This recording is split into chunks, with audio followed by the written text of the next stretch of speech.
We're good. That's some Brian Kelly error right there. Yeah, we're good. We're good. We're good. We're fine. Oh my God.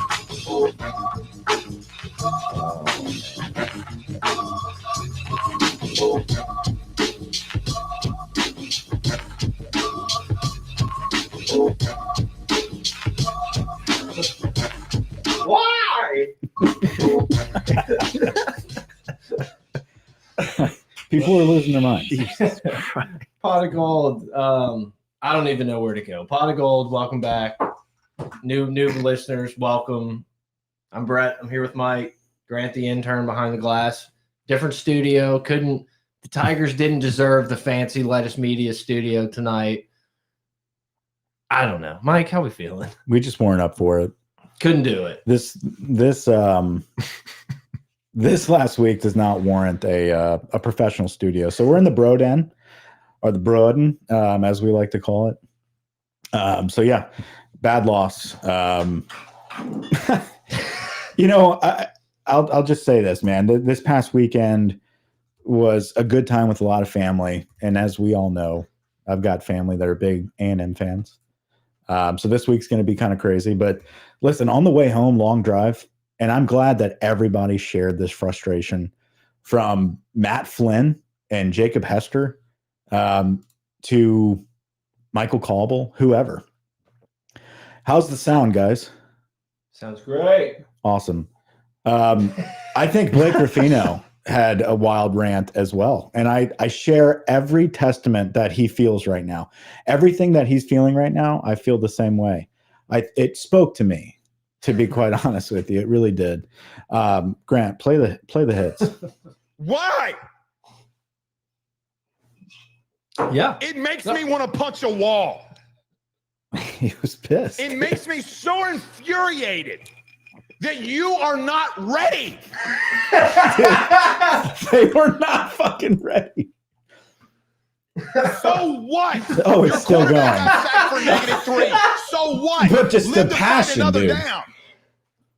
Stop trying to be so cute.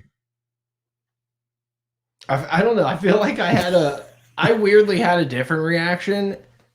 I sat there, watched it. It was obvious early on. I know everyone said that Vanderbilt's dominated the game. The score wasn't, but you kind of knew that we weren't winning that game pretty early.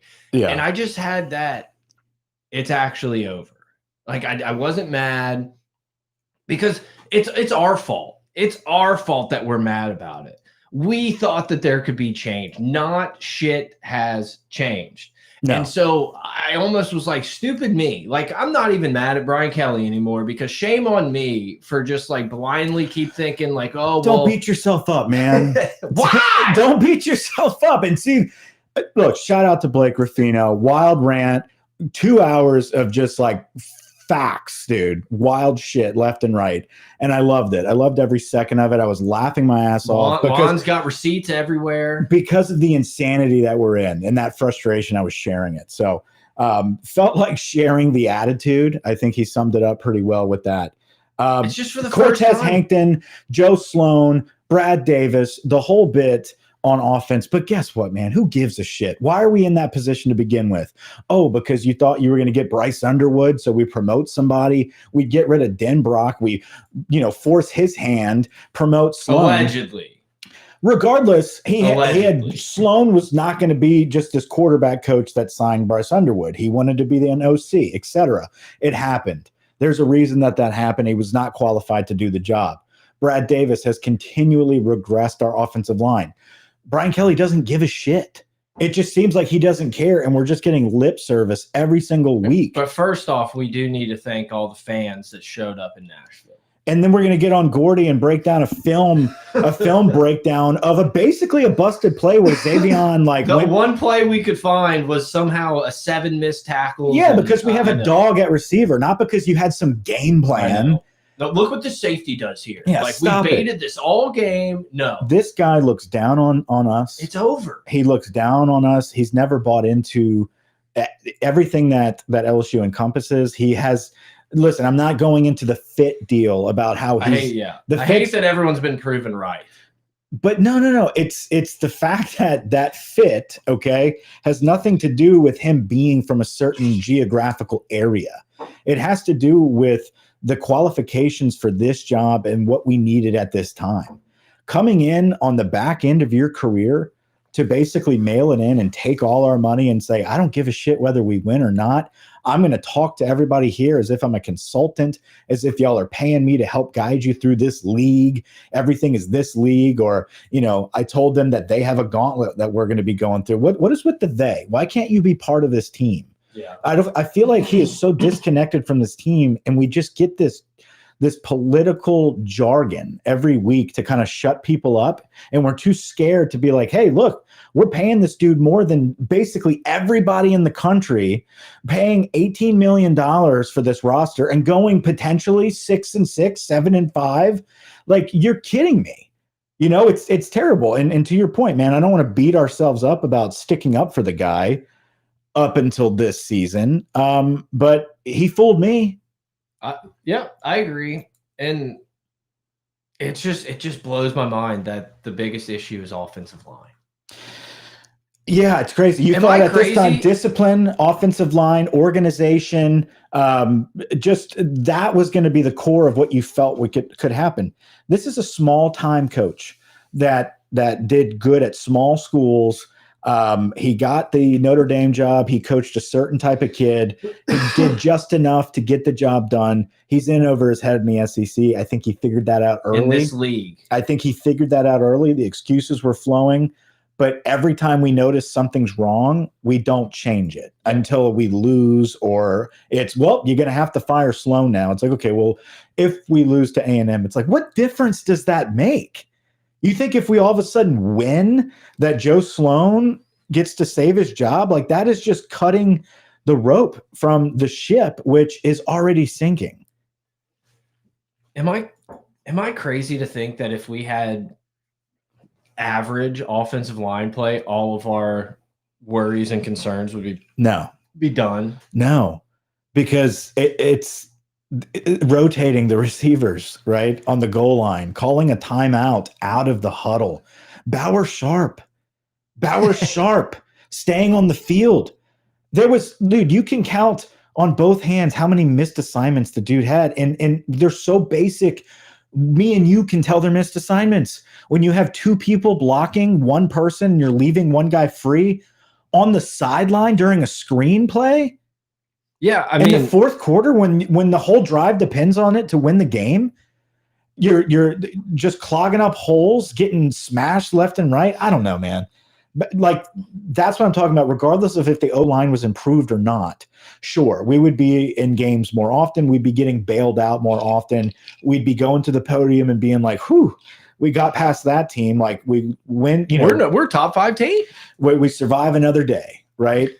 I think there's so much more wrong with what's happening here that we've been lied to for so long that even if you get that win, if that O-line does better, there's no sustainability to it. What if someone gets hurt? You're going to throw DJ Chester at left tackle? Like, we're always on the verge of catastrophe.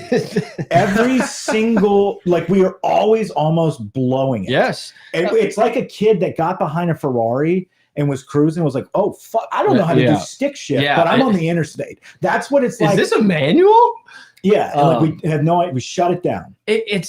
It's so easy, and like in the world of like 2-second, 3-second clips, but it's exact those 2 clips that were posted by Cole Kubelik or whatever of DJ Chester on skates just getting run over, and then the Vandy offensive lineman just demolishing our guys. It's like, we used to be that.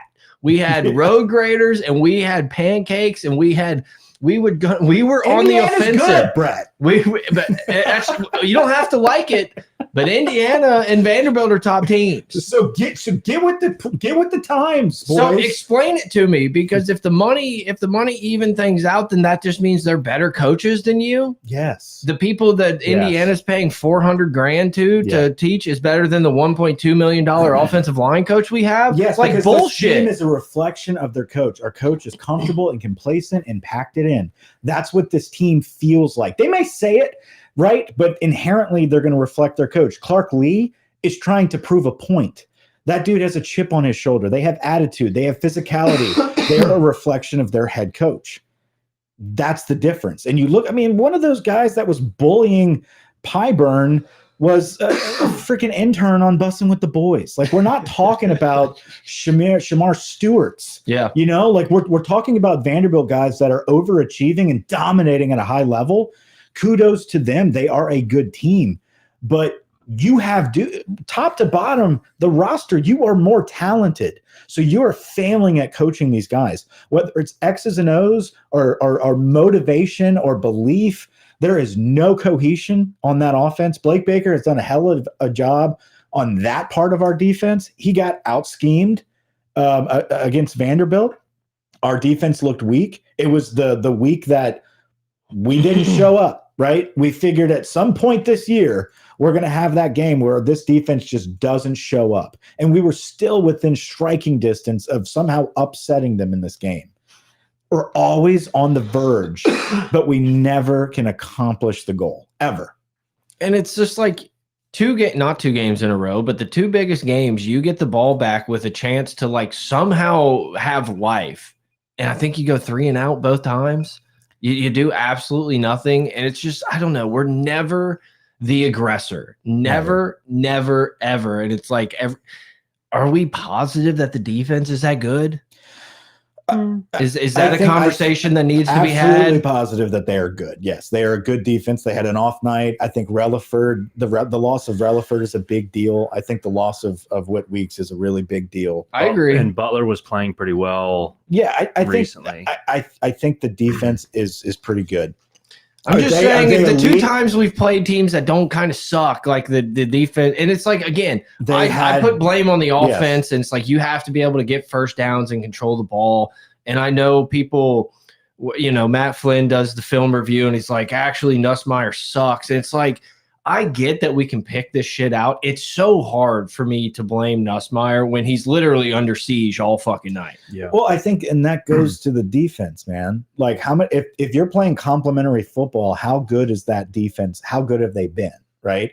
I think up until this point in this game, there was no complimentary, right? Like, felt like we got Johnny Manziel all day. It's like we had them, and somehow they get a first down. Like, we have a chance to completely flip the game on that 4th and 1 where you blow it up, and somehow the backside dude's wide open because we can't get to him. It's just like shit like that's every play, every game. I don't think it's every game on the defense. No, I'm not. I think they're good enough. I agree. This is the best defense Brian Kelly's had for sure. Yes, absolutely. They had a really bad day. Perkins looked awful. He not having Whit the whole weeks time. It's not fun. There's a ton of excuses, and I'm not trying to say they're some elite defense. I've backed off of that, but I think they are still good. I think this offense is at such a low level of no turning back. I don't believe it's going to get better. No. That's why I'm totally like, what makes me think this week they're going to figure it out? Like, there's no way. I feel comfortable about that at all. I have that dumb feeling in my stomach that they're just going to win this game. It's like as soon as everybody's off the bus, and it does suck that just Why? It does suck that, like, not only and I saw a tweet about this. No clue who tweeted it, but it was 100% accurate. Not only do we lose, no one likes us anymore. Mm-hmm. And it's like, that is very foreign for us. Because shit, even when we fired Les Miles, it was like people like Scott Van Pelt were like, you might have made a mistake. I love, everyone felt like they were on Les's side, on Ed's side. Like, we were the cool brand. All that is gone. Pate came back a little bit. He made a statement. He buying all the stock now? Well, he's just like, listen, I do good when LSU does good. I don't want them to be bad, guys. Me neither. Trust me. That's a top job. That's a top 5 job. There will be guys crawling to that position. LSU is going to be fine. It's when they make this call, because it has to happen. It's inevitable at this point. The losses have to come before it happens. He believes the losses will come. Like, that's just what he believes. But he thinks this is going to be like a quick turnaround. Like, you have to do it correctly, but like LSU's not going anywhere. This is a huge job. he's failing at it. There has to be a change. I just went through my head of all the coaches that would say no to LSU. You want to run through them? Before I do that, fine. Before I do that, what's funny is he's like, you know, he always throws those little nuggets, a little bone at the end to keep you coming back, right? Where he's like, I have it on good authority.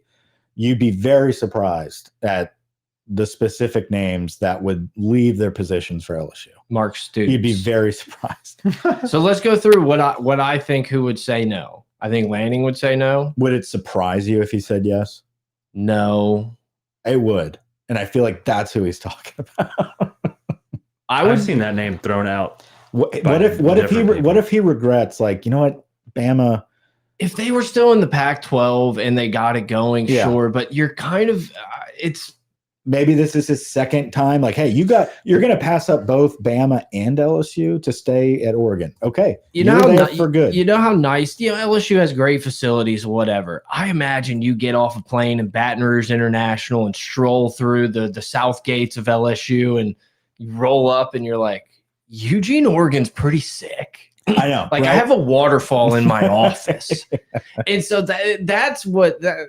If he said yes, I would have that same feeling of probably how when Brian Kelly got hired, of like, holy shit, I didn't really think that was on the table. Yeah. So I would say Lanning. I think Cignetti's staying at Indiana. Yeah, I agree. I think DeBoer would say no. I think he would stay at Alabama. 100%. Day would stay at Ohio State. Mm-hmm. I had one more until I lost it. But I think that's pretty much it. Dave. Sark. Kirby is off. Dave Aranda. Shit. Sark wouldn't Joe Brady. I agree. Kelvin Shepard, Joe Brady. Kelvin Shepard being thrown out is pretty crazy. I'm kind of in the camp of like, if you do that, then you pay Baker a lower salary and hope it works out that he's your Marcus Freeman and your buyout's way less if he sucks. But I think Lane would fucking Forrest Gump run to Baton Rouge if Woody came calling. And I feel like that is your ticket to save this program. I'm all in for Lane Kiffin. I'm about to toot the horn hard. And I know you're all in on it, so it's about to be really aggressive. So we're gonna be tooting horns hard. You have to be the middleman, Grant, because you can bring it down. Anyone who's listened to this podcast knows my love for Lane. That's Brett's guy. I do think that the LSU fans would have the exact same feelings of getting pissed off because Lane's doing hot yoga pictures and calling Kirby fat and then fucking losing all these big games. That's kind of how I feel it goes. I don't think Lane is this like the golden ticket to like, well, we're fucking bad. I do think it would work out and like our floors would obviously be lower than it is. I want Clark Lee. Yeah. I don't think, Clark Lee would come. I just feel like that guy's more of a Penn State guy. I want someone like that who's like the aggressor and is like given that work. And Lanning is the same type of guy. I have thought about these successful coaches lately, and it's like, whoa, these are defensive coordinators. You look at Kirby, you look at Dan Lanning, you look at Clark Lee. Cristobal was an O-line coach guy. Yeah. Like, you don't have to be the whiz kid OC anymore because there's a lot of OCs that you can hire. It's the physical mentality that's rare these days. Like, if you have that from a head man and you're youthful and into it and you're good like a Blake Baker, I'm not saying he'd be a great head coach. I'm saying like that is the identity of the next guy that's kind of in that line of young DCs that become head coaches that have been successful. And these like big coaching moves don't work out all the time. Yeah. It's like, Jimbo to A&M, Brian Kelly to LSU, Lincoln Riley to USC. It's like a lot of times these programs hire a Marcus Freeman or a Clark Lee or, one of these Mike Elko, these like not super known big head coaching job names of these up and comer guys. And you get the hungry dog.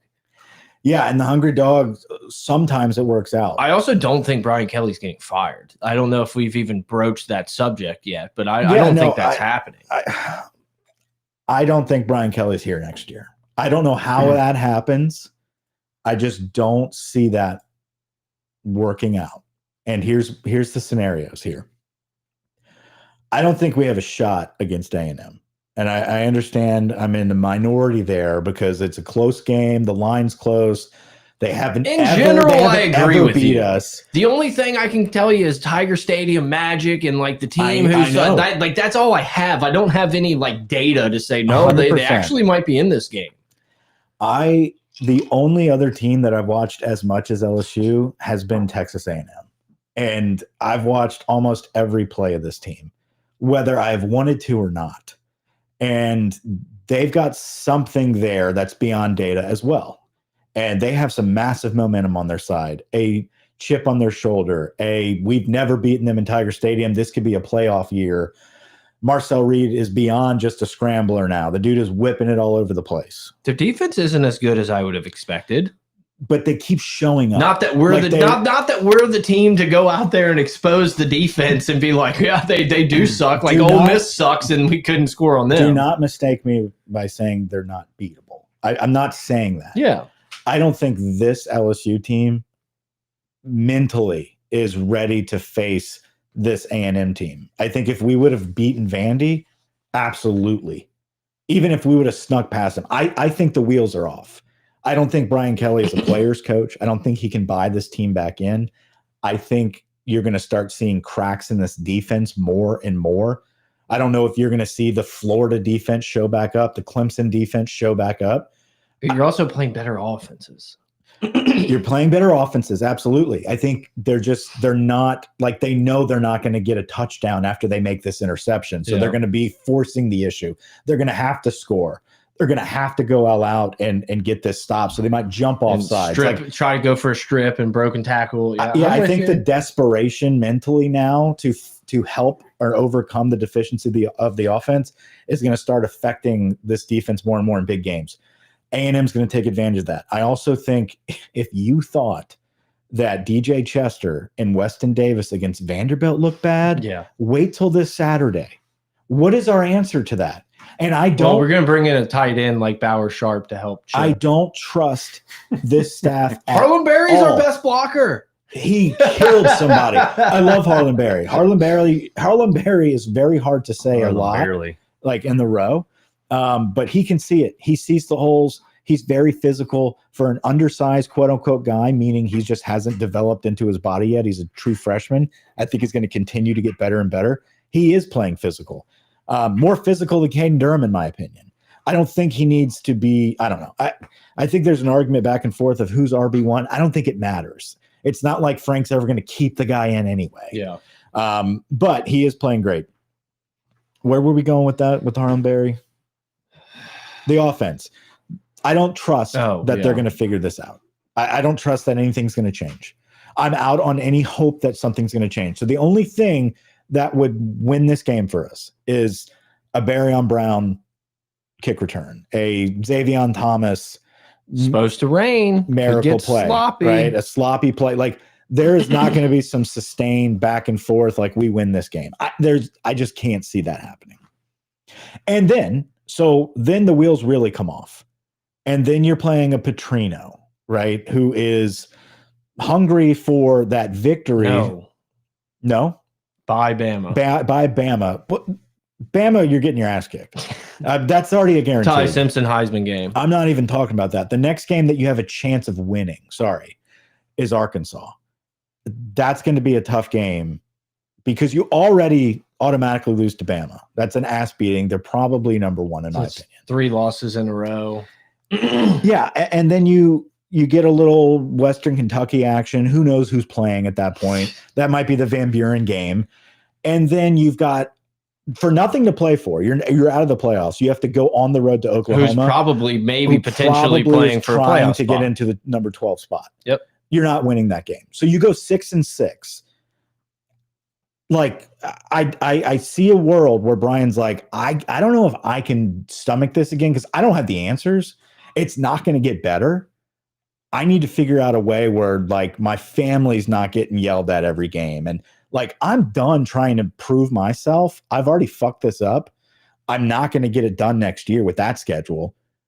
I need to get out of here. Big noon kickoff. Let me go to Martha's Vineyard, buy my little cottage, take Louisiana's money, retire, and call it a day. I think he's going to either We're going to find the money. Here's the thing. We're stupid for making this happen. This is an awful contractual It's the same situation. thing he did with Jimbo. Awful. Dumb move, right? I think you have to have hope that a dumb move like that, you had some type of plan in the back of your mind that if this does just completely go off the rails, let's say year 4, can I get the channels to come up with the money? I feel like you have to figure that out before you put that contract together. So I think at 6-6, I think the people that are going to be paying, the big money people, they're not going to want to keep paying for another season when they know that roster is going to be worthless. It's not going to mean anything. They're not paying for that. They're not supporting it. Remove the guy now. You can't afford to keep him around. I think they're going to come to the table with something because he's going to want to get out. If not, it's going to be a fucking shit show. Shit show next year. Dabo rolling into town. If that's not the most South Carolina Virginia Tech game of all time to open a season, it will be fun. Off season, people like, no, Dabo really decided to dip into the transfer portal, and Brian Kelly's taking over play calling. But what is the difference in money, right? Because that's the big talking point. Like, we can't afford it, but next year we can. How big of a difference is it? I mean, it's his contract, so it'd be $10 million less. Right. His contract's fully guaranteed. So from the time you fire him, you pay whatever that remainder is, whether it's $52,000 now or in 6 months it's $46,000. And so if it goes 6-6, are we willing to take a couple lumps next year and be like, let's just get through this year and see if we make it? If not, now we've saved $20 million after 2 seasons. No, I think you're going to run back the fucking Les Miles and run back the Ed Orgeron playbook. It's like, not so fast, my friend. We're going to let him hang around, and then it's like, fuck, week 5, we got it. More of a we're Penn State next year, where it's like, well, we lost to Clemson. Fucking Lane at Florida beat our ass. We just got to start over. Yeah, I think Brad Davis, interim head coach. Jesus, the savings. I don't know. The money doesn't. For me, it doesn't make sense where we're going to wait another year because it's very evident the dude's full of shit. He's a fraud. It's not going to work. I get it, but it's just such a it's not even the $50 million. It's like throw an extra 10 in to completely wipe out the staff. Then you got to go give a new staff, I don't know, another 15, 18 million of guarantee just for that year. 70+ guarantee quickly. them. Then you got to go pay 10 million for a roster. So it's not just like, hey, Canes, can we have 50 mil? Like, that's different than like, well, actually we need like 2.5 times that because we got to be good next year. I think, Mike, to your point of the 18-20 million we just put up for NIL, like those donors, that's what they had. And they said, we're going all in. Brian Kelly sold us. Yeah. We believe in it.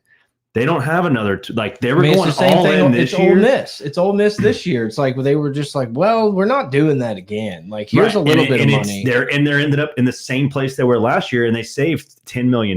Like, you don't think those people are the same people that influence paying off? They have influence. They don't have another. Like, they don't have 50 million. Like, they scrounged to pick up the 18 to put this roster together because last year it was 9. Yeah. Yeah, no. So why wasn't it 18 last year? You know what I'm saying? Like, if that's the case. Yeah, I think they were like, hey, this is your shot. And I think that's so the they point. went all in. And he blew it. So now what does that mean? Can you imagine having so much fucking money that you're like, I need to help out LSU and their coach? Yeah, I think there's a lot of them. I don't think crazy. It's just like us, like 4 dudes just all right. I get it. 15. But it's like, fuck, dude, you're just like, you're being a lawyer, doing whatever you want to do, and you're like, fucking Scott Woodward's calling me again. Let me take this. Yeah, that's how teams win. It's crazy. But it's all entertainment. All of this is on the back of Scott Woodward. Like, this is him. What is he going to do? Like, he's already got himself in this hole. Yeah. But, on the flip side, he has hired 2 other coaches that have won championships, like significant championships. Woodward's fine. 1.5 significant championships. Woodward could be your next president, dude. No one gives a fuck if the AD hires the best women's basketball coach. I know there's listeners that want to act like it. No, I'd fucking rather a $50 bill on the ground than a women's national championship. What I'm saying so that doesn't count. What I'm saying is that's a pretty tough pull in any way you look at it to get her here. Sure. Where good she's for at. good for Woodward. Saying, like, he made it happen. But that doesn't equate to what you can do in football. Like, I get it. Jay Johnson, we got the right guy. Like, that's who you like. So you brought in Jay I heard Johnson. He's going to the Giants. Yeah. Assistant coach to Vitello. You bring in Jay Johnson and you're hoping like, will he, you want to hire a guy that has that mindset of carrying the tradition of LSU baseball. Skip built this thing up and you bring in Jay and you're like, we don't know. He's this West Coast guy. And he buys in, it's his dream job, and boom, you got 2 championships. Yeah. You thought maybe there was a shot, like, is Brian Kelly the guy? Like, obviously he's not, but it's like, can he be what Nick Saban was in terms of that CEO, normal person? I know why he did it. Yeah, absolutely. No, everyone knows why he did it. Yeah. But Brian Kelly obviously underestimated what he got himself into and oversold himself. Yeah. I mean, that's the bottom line. But all that to be said, I'm with you. If it's a 6-6 season, I don't think we get to December and it's like Brian Kelly's fired. I think the staff is gutted offensively for sure. And then at that point, I don't see us scrounging together that money just yet. Now, it obviously ruins the next year too. Like, we're in a bad spot. Like, you're in a lose-lose. All right, let's pretend somehow we're not as poor as everyone loves to beat their drum and say we are, and say we have the money. Do you think he's fired if we have the money? If we go 6-6 and we have the money, yes. Because there's that many people that hate him outside of LSU. Yeah. His reputation outside of LSU is hatred. I still think Woodward wants to be right. Yeah. How wrong do you need to be? I'm not saying that I'm not saying he has a chance, but he doesn't want to be the guy who fucked up the Jimbo hire fucked up. Oh, but we got Kim Mulkey. I don't know. I'm also, but if he has a chance to get bailed out, if it's like, hey Scott, we've got the money, like let's have a do. It's just let's run it back. Yeah, I don't know. I think if the money's there, the dude's gone. It's so bad right now. And to your point, Brett, we already they already hate Brian Kelly. It's not just the national media, it's social media. It's the court of public opinion. You think that someone like Condoleezza Rice that's sitting around the playoff committee table is going to give an edge to LSU because, hey, we might have some more people watching because they like this team? The voices, the echo chamber is that LSU is a punchline. They're a joke. It's Brian Kelly dancing. It's Barstool piling on it, wishing we were good again so they can have fun. But instead, we're just a punchline. T-Bob's our worst enemy. Like, that's already happening now. I know. You lose to A&M. You get destroyed by Alabama. You slip up to Arkansas. It doesn't matter. The Arkansas game is irrelevant because that game's on at 11 a.m. and nobody's going to remember it. You think it's bad now. It's going to be so much worse. And so I don't know. The kids are going to leave. You're going to be just, Michael Van Buren's going to, call it for us next year. We're going to have a rejuvenated team. Well, the offense runs better with a mobile quarterback. So we really need to see if Sloan and BK can figure that out. Yeah. I don't think you're going to figure it out. Do you see? I kind of feel like Brian Kelly's going to start firing people mid-season to try to save his ass. Like, I'm surprised Brad Davis is still employed at LSU. No, he absolutely will because he's going to have to.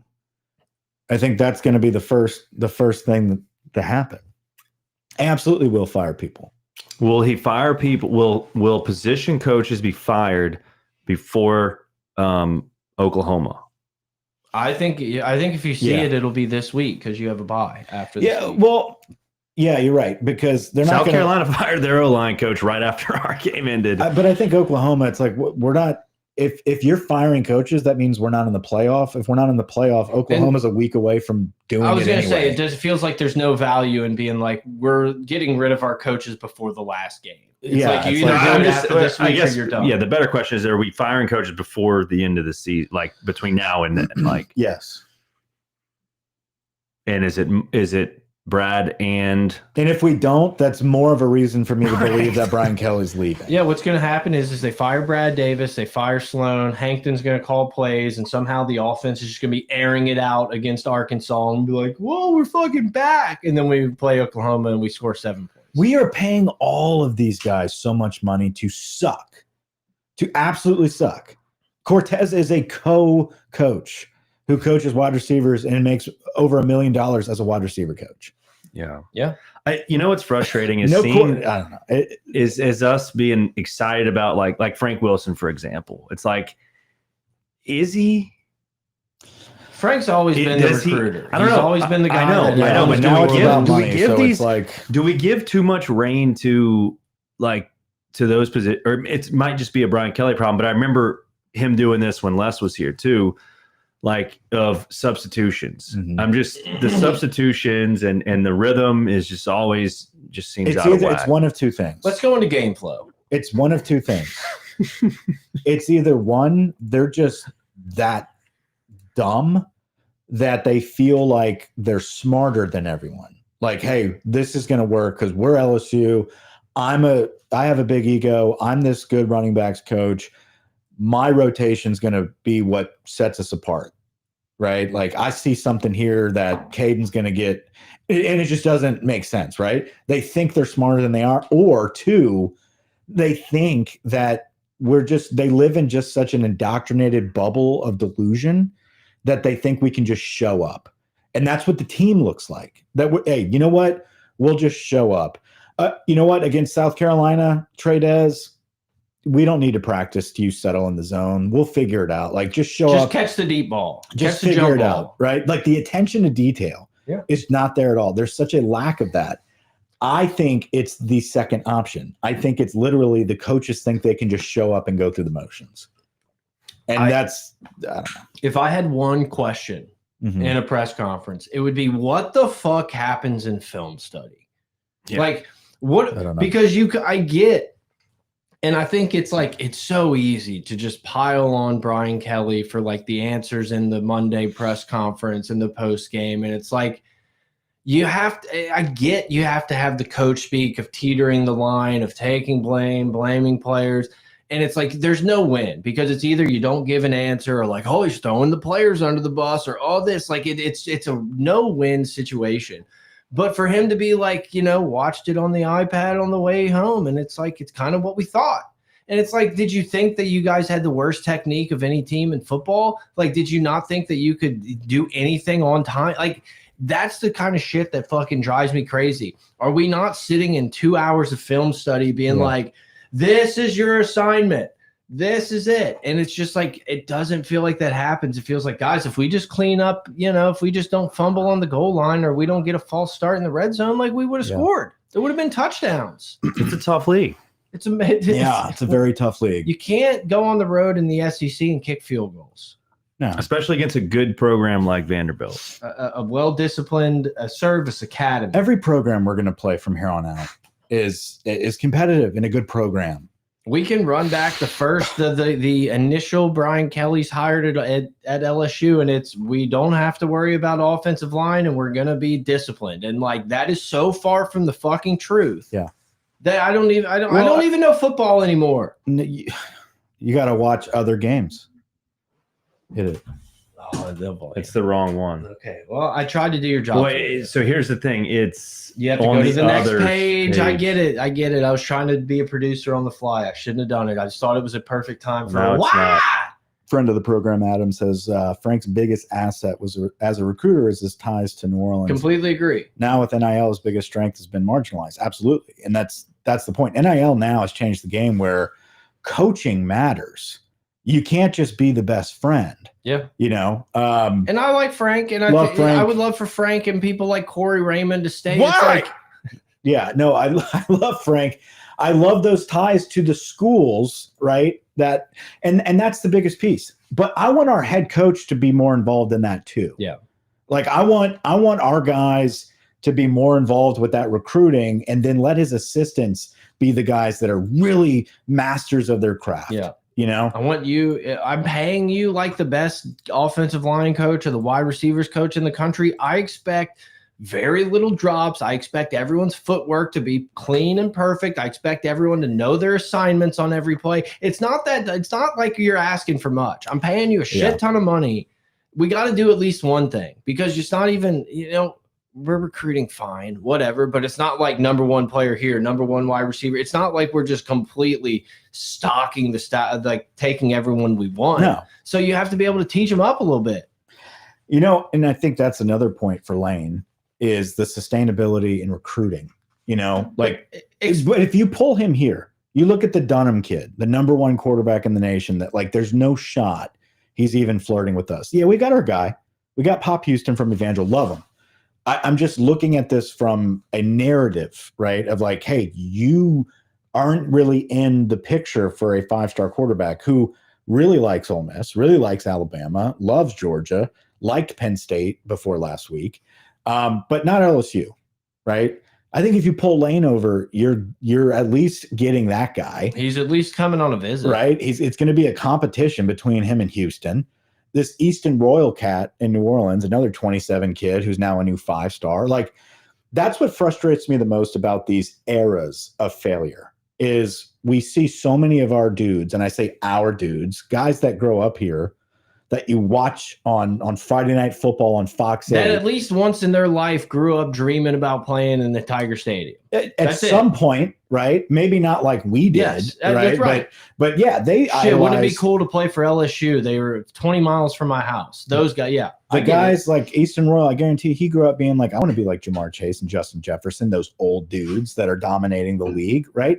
Like you've got this next wave of kids that look at 2019 as like we looked at 03, right? And so they are looking at that and being like, do we want to be part of this rebuild or not? We don't really have to be. I can take the money and go elsewhere, etc. I think there's an edge there with a guy like Lane. I agree. That has proven himself, but also knows the recruiting area. Meaning, I know who the guys are, where to go, and go first instead of waiting for a recruiting service, etc. That's what is different here at LSU. So I don't know, man. It's just like, wasn't Weston Davis a 4-star? They're not being developed. Yeah, that's what. But I'm saying, like, at one point he was a 5. How the fuck does this dude show up on campus and then all of a sudden look like a walk-on that we've had to plug in because we've had 7 injuries on the line this season? Like, it doesn't make any sense that, like, it feels like they've regressed from high school. Yeah. It's like, what are we doing? We're on skates. And I get, like, you're a freshman or a redshirt freshman, you're going to get beat sometimes, but it's like, we're not even close. No, they haven't developed at all. To your point, they look they like don't know what they're doing. They look like they maxed out in high school. They look like a senior that's going against veterans when they're redshirt freshmen, and they should at least have some signs of potential. I don't see it. And we're not making moves. How many? Like, what do you? We don't want to stunt his growth. What do you mean you don't want to stunt Kern's growth? It was Weston Davis. Is they didn't want to pull they didn't him. Want to stunt his growth. They had great potential. They see a lot of potential in him down the road. What do you not see in Kern though? He's better. We like him at guard. Yeah, we like him on the inside. Since Mubanga and Eccles are just crushing, it's like Eccles has done better in my opinion, but still. We're like, oh, well, Mobanga's starting. It just sucks that every pod we did before the season started, I sat here and bitched and moaned and said, I'm worried about the offensive line. And it's so much worse than I even like anticipated it. And we had Brian sit up there and say, I've had a lot of offensive lines. This is going to be a really good one. These two and what was his name? Our offensive coordinator was like these Sloan. Sloan. God. Yeah.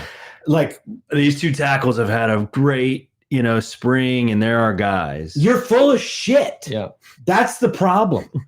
You're full of shit. And we can sit here and be like, well, maybe they were supposed to be good. Like, and they just, this happened. Like, no, there's so many times he's lying to you. Yeah. And every fucking time I click on the LSU Sports YouTube video of like week 6 breakdown of here's the South Carolina game, it opens up with Sloan in the locker room like, we gotta be better, we're gonna be faster. I'm like, what are these dudes thinking right now in this thing? Yeah. Why did I come back? That's what Nuss is thinking, and you can see it all over his face, crying. The body language. No, listen, I'm just kidding. Listen, nut up, dude. Like, he is getting destroyed and he's playing. Listen, he has no chance back None. there. Right? It's so hard. It's not all his fault. Hard for me to blame him. I'm not blaming him, but I do not like his fucking attitude, dude. I don't like the woe is me, poor me bullshit. Every time I get hit, I'm going to limp it off and then be fine. Like, there's just something like I don't know, man. There's a lack of edge to Nuss this season that I've never seen before from him, and I never expected that from him. It's not just the play on the field. It's just like who he is right now, the arguments with Kelly back and forth. And I'm not blaming him. I'm not saying he doesn't have a leg to stand on, but it's like, I don't know, man, the tears, and there's just something off. There's more than just a physicality that's off this season with him. But I mean, you can also tell that this dude legitimately thought we were going to come in and just fucking roll everybody, and he was going to be in New York, me included. Yeah, going to be in New and York. I think for the the preparation Heisman. wasn't there. Quite frankly, I think it wasn't there. He was obviously hurt too. I completely agree. Like I feel bad. Not saying that would change anything, but he could have padded his stats a little bit more. But yeah, early on, physically remove the physical part of it. There is just this lack of preparation, in my opinion, to like get an edge. Hey, I'm not mobile. I got to be on as a thrower, right? As a passer, I got to see this. His decision making looks like somebody that doesn't give a shit. This whole like, oh well, he just started using the VR. I don't know how true that's. He's probably tired of getting yelled at by Brian Kelly when he knows that his tackles aren't worth a shit anyway. Yes, and he's tired of it, and he's hung it up. Like made a huge mistake. Do not talk about your injury to anybody. Right, like all of that, the drama, the theatrics, the politics. It's just not football. It's everything but the game. And when you get out there, we're overthinking it. We're under pressure. We're acting out of desperation, and you can see it written all over him. If I'm a defensive coordinator, or if I'm a player on defense, and I'm scouting LSU this week, and I go into that game like I am licking my chops. Yep. This is the stats game, boys. This is we are going to get in this dude's head. We are going to make him hurt. They're going to make him. Our offense in the rain, it might be 30-0. Nuss is gonna feel A&M. Nuss is gonna feel A&M, and I don't know if Nuss has the nads to last this season and be like, I'm sticking around for this bullshit to get destroyed. I've already fucked my draft stock. I'm not gonna like kill myself over this. I could see him being like, play Vandy. Yeah, at some point. Let's come out with the injury. I need surgery on my abdominal. I'm just gonna be on the sidelines with a headset on. I don't know. When's crazy. The last time? When is the only time that you felt like this Brian Kelly led team had a killer instinct, and it's like, we're about to fucking do this? When you went for 2 and beat Bama. That's it. That's it. That's the moment. That's one and done. There is no other moment where I felt like, holy shit, we figured it out. You needed a drive. Can count on these guys. You needed a drive to go fucking tie/win a game, and they went out and did it, and then they had the nuts to go for 2, and everyone rushed the field. Since then, it's never been the same. Done. Yeah. That's what I'm saying. There's no consistency. Yep. There's not even. But the problem is that there is consistency. It's just not bad. Yes, it's consistently poor technique, poor execution, poor play calling, poor substitute. Like it's very consistent. And like we're the dumb ones who kept thinking like, well, if we get there, I will say though, last year against Ole Miss, when Nuss got us back in the game, we went into overtime and won. I agree. That year is just hard to say because in last year, I guess was a little bit different, but you've just known your defense was going to get torched for 2 years. And it was just like, no matter what we do, we know it's not this year. But no, that's fair. But you didn't believe I'll give you that. You know what I'm saying? Like there wasn't like the strong belief that like we're going to get this done, like this drive. Yeah, I mean, you roll into that A&M game, have a decent first quarter, first half-ish, and then that's it. So that's fair, But a moment here or there. Other than that, you've never felt confident that they're going to get the job done. Yeah. We get to the 1 yard line, and I'm like, fuck. Yes, dude. Anytime you get in the 5, it's like, here we go again. Yeah. It's like I'd rather have just like turned it over on the 8 than us have to fucking try to run 4 plays and all the family I was watching with, like Caden Durham's like busting ass. It's this huge play, and I'm just like, fuck. Yeah. Then he got it's caught. a good thing, right? It's like brother. No, we're not going to score. Brother. They stopped us. It's like the first time meme with old boy from Jesus Christ, Franco. Mm-hmm. It's like first time. No, we've been here before. We've been inside the 10 many a times, boys. We've wrapped the news. We know how this goes. The gif of him at the gallows. Yeah. Don't. I didn't say anything. Okay. You really just you railroaded the pod. We're done. You tried to accuse me. All right. Thanks for stopping by, guys. All right. You want to go into some game flow? Why? Now you're just trolling the guy. No, I don't really know. It's one of those where it's just finally realizing that it's over. I still could convince myself that it's like you sneak out of Vanderbilt, you figure it out, and you sneak one out against A&M. Then you got a bye week to really get your shit right. I always thought that this was a possibility. Beating Clemson, I was like, okay, that clears up a lot of my concerns. Yeah. And like now, sure, we could still lose a game or two, but like Whatever we're in the happens from playoffs. here, this is a great season. Yeah. And fuck has that. It was going to come down to winning 2 out of 3 against Ole Miss, Bama, and Oklahoma, and assuming you were going to beat A&M. You weren't counting on A&M to be Brett was. this good. I always said You that I said like it the A&M preseason. game. You're like, A&M's gonna be a sneaky home. team this year. Oh yeah, because no one else was talking about him for the first time in 4 years that we haven't had to hear about how sick A&M's roster was and how they're the team this year. No one said that shit for the first time that I can remember. I did not think A&M had a shot this year. I was like, fuck, this is not where I like it. What's their schedule look like? They still might not. Maybe. They're in. I don't think they play Bama this year. By the way, Oklahoma most likely will not be playing for a playoff Yeah, they spot. got a tough stretch coming up here. I clicked on this. Yeah. They can lose 3 of these games, Tennessee not is- including us. It's funny that Tennessee and LSU are both like, in the kind of the same spot, 17-20, and it just feels totally different. Yeah. Well, because it's just we're there for now. Yeah. Here's the thing. How about I mean, just to take a little bit of heat off of us bashing our own program, how do you think Texas fans feel right now? Yeah, and They've got to be questioning themselves.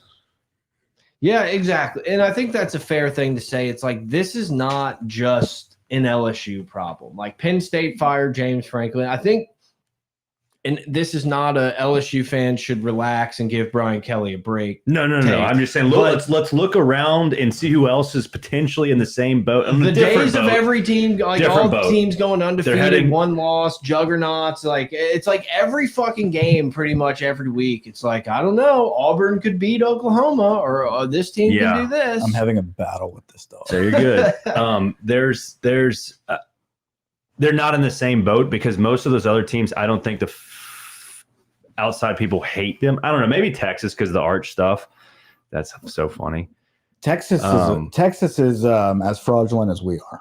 Yeah, very much. So. How about they asked Sark the same thing about like, do you think like they asked Brian Kelly, do you think it would help to start calling plays or whatever? Well, Sark calls plays, I believe. Exactly. Yeah. So they said, give up some.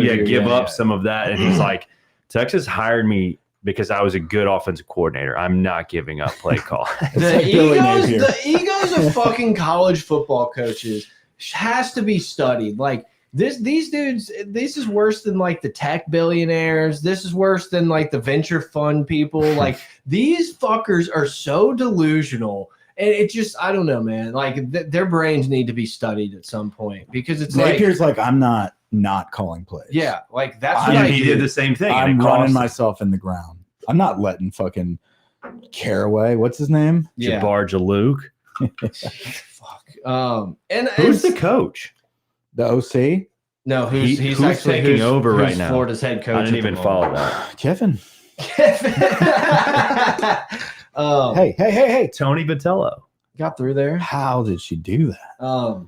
She's a cat. She went crazy to get out of there. And I finally get her over here. Brett, can you hand me one of those? Yeah, I can.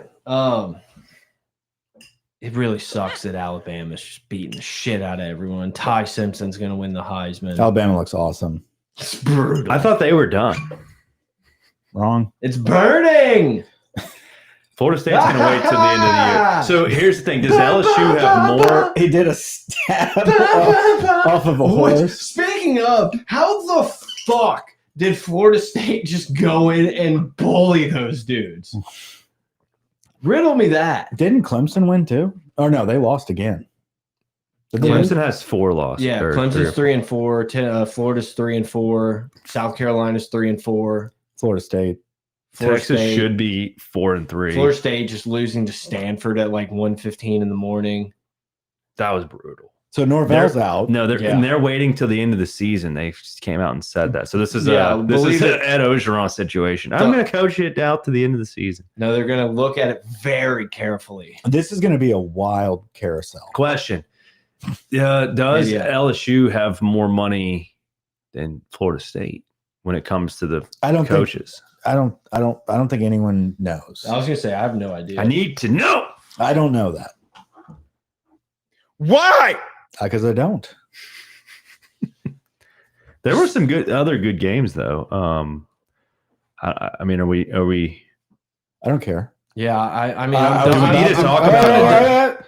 I was about to go on a roll about the coaching carousel. That Hugh Freeze is going to be gone. Norvell's gone. How sad was it that Hugh Freeze was like, I would really like a vote of confidence from the AD. That would be what really happened nice. To him, man? I don't know. Like, isn't it crazy that you hire these guys and your offense sucks? Yeah. Like, are we just that old that the game has like passed by these guys who, when we were not growing up, but like when we were in college, were like the innovators? Go back. I'm listening to you. For a while, we were just like terrified of Hugh Freeze's offense, and now they score 10 points a game, and it looks terrible when they do. Yeah, it is weird to think about, but that's football. I think that's just a time. Hold on. I think it's like a timing thing. I think it's a period in time. These guys, they strike while the iron's hot. I think he was a good up and coming like high school dude. Wasn't he at? He was at the high school in Mississippi. Hoover, but he was at. No, he was in Mississippi with Michael Orr and did all that. That's right, the blind side. Mm-hmm.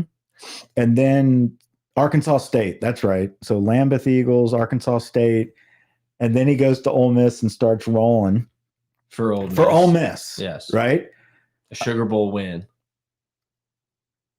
So I don't know. It's one of those things. Absolutely, I thought he could come back and be pretty good, but it's a different era. The NIL situation, the shuffling of rosters, the player development. You got to be able to come in and install a system. Briar Crust. You got to be able to walk into a system and install it. It's not about you anymore. It's about you have to really be an X's and O's guru that's very well funded. It is crazy that it's just been so long since Auburn's been like nationally relevant. Yeah. And Florida. Florida too. I still remember being scared to death. And you idiots want to do that to us by firing Kelly. That Will Muschamp was just going to just roll off national. Like he was going to be Kirby. That's how I envisioned like the end of Urban Meyer and rolling. Yeah, they got him from Texas. We're like, damn. Oh my God, we thought we were going to end up getting him in a couple years. Yeah, that's our guy. So here's a theory what about Dan Mullen? That I thought go ahead. The theory is with NIL, right? You have a lot more programs that can compete a little bit. So you have these, overconfident, prideful coaches, egotistic coaches that are like, oh, well, our school, Auburn, right? We can pay $15 million for this roster and then sit on our LSU, Brian Kelly. We can pay $18 million for this roster, and I can go vacation. All we have to do is just put Barry and Brown out there. I can go vacation during the bye week, and it's like not going to matter. Yeah, he's going to figure it out. So you jump every He'll time. Find it. I mean, even James Franklin, like not that he was ever like, Oh my God, I swear, if we hired Norvell, like you get these guys getting all this money. I immediately tweeted, we better wait until James Franklin is gainfully employed before we fire Brian Kelly. Because that is a call. Woodward's like, this is my spot. Nothing. There's no way they allow him to do nothing in this world. You can't say there's no way. There was no way we were getting Brian Kelly. There's no way Woodward's going to do that. Who does the governor want? That's who we need to think about. That's what I'm saying. A guy like that would be like, give it to James Franklin. He got on game day and said he's going to win a championship. I heard it. There's nothing that was a brutal that encapsulated college football better than James Franklin getting up there. And, James Franklin didn't poor pitiful me it, but kind of got up there and poor pitiful me the point of it, with a Jackson fart sign right behind him. Like, dude, I was like, this is what makes college football different than anything else in the world. It was the We're best. not in a studio having this one-on-one. We didn't send a crew out to film this one. We just got him, and whatever sign got behind him, fuck it. Could have been the corn dog, Lane Kiffin. It's just like, that's college football right there. College game day is part of college football, and it's Big noon kickoff is part of college football. If college game day Sanchez wasn't and there, Kelly. I would not be as excited for football on Saturdays. Whether I watch it or not, it's just seeing the crowd, seeing the signs, hearing the music in the background while you're cooking breakfast. You just know that's you're starting your Saturday it's great. Like that. It's not that the show's good. Yeah. It's just dude, it's on. Like it's just Stanford Steve is awful. Yeah. No, the whole show is like 2 and Pat 50. McAfee, you're like, dude, shut the fuck up for a minute. Have you tried watching the Fox one? I've never been like in Saturday where I'm glued to the TV that early. I was gonna say I'm at like soccer, and so I'm not getting home until like 10:30 normally. But the it's main on. TV, I'm watching it. Yeah, I'm watching. Yeah, I will try it. I have absolutely, and it's more of them talking than like having fun doing shit. Like they're more just like, this is what I think. We're breaking it down in these games that I don't really care for. Yeah. Like it doesn't pertain to me. It's specifically like Big Ten shit. Yeah. No, I agree. I don't care about the Arizona State one-on-one conversation that it's just like, yeah, I'll pop in, see what old Davy Boy's doing and all that. But now if that level of production was like on the SEC network, I might watch that. Right. Yeah. But like SEC network is like fucking Marty Smith. I've started to kind of put the quad box up in the morning of SEC Network game day and the noon one. And if depending on what the graphic says, I'll switch the audio. Yeah. No, it's good. But college game day, yeah, dude. Franklin went up there. They were patting his back the whole time. Yeah, it's just like I'm gonna say it. This is a bunch of bull crap. I'm gonna say it for you. Well, thanks, Coach. Yeah, I appreciate that. Franklin. He shook his hand twice. Yeah. Have they ever done that? Brought a coach on like the day after they got I can't come up with a specific one, but I know it. I know it's happened before because it was a similar situation. I can imagine Franklin was like, hell yeah, I will. PR 101, man. You got to get out there. Get the sympathy. Yeah, because he knows this carousel is about to go on fire, and he wants a ride. Imagine him talking to his wife like, "Yeah, I'm going to go on game day and tell him what happened." He's going to fall up. He's going to leave Penn State and get a fucking good job. I think if I were Florida, I'd be so down for Franklin because I would be. They think they're getting Lane. Yeah, I know they do. What about Auburn? They could or Arkansas. Would they hire someone like Franklin? Yes. Yeah, I could see Franklin at Auburn. I think if I'm a Florida fan, I would hate it. He'll blow it there. I say we have a good roster. We have a good area to recruit, blah, blah, blah. If James Franklin at minimum just raises our floor to be back in that 8, 9, 10, like when we're at least in the hunt in November. Yeah. I think you take that as a Florida fan right now. Maybe I'm wrong. Too. No, I do too. Like I would gouge my fucking eyes out and just start playing golf. Who else were they even? Franklin. It'd be the same. Who was it out of? Napier, and who else was Florida gonna like? Who was on their actual list of coaches? What last when time they hired Napier? I Kiffin. I don't remember. I don't remember. I think Kiffin was up there, maybe. Yeah, Strickland didn't want Kiffin. Yeah, that's what it was. It was the same. It was the same thing that we're getting Lincoln Riley. Woodward didn't like Kiffin.